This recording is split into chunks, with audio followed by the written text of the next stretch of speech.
তো everyone, welcome to my mini blog. কেমন আছো তোমরা সবাই? আমি উঠে পড়েছি আর আজকে আমার ব্রেকফাস্টটা কি শান্তি দেখো, পান্তা ভাত। কে কে পছন্দ করে প্লিজ জানিও, আমার তো খুব ফেভারিট, আমি মাঝে মধ্যেই খাই।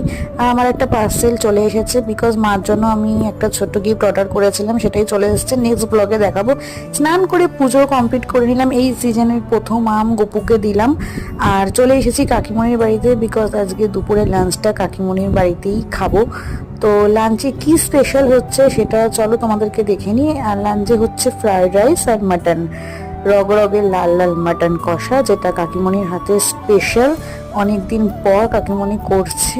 আর যেটা মানে আমি আর লোক সামলাতে পারছি না, কি বলবো। আর এই যে হয়ে গেছে ফ্রাইড রাইস, আর এই যে মাটন কষা। তো আজকের লাঞ্চটা তো জাস্ট জমে গেল ফ্রাইড রাইস আর মাটন কষা দিয়ে। তোমরা লাঞ্চে কি কি খেলে প্লিজ আমাকে জানিও, আর ব্লগটা ভালো লাগলে প্লিজ সাবস্ক্রাইব। টাটা, সবাই খুব ভালো থেকো, সুস্থ থেকো।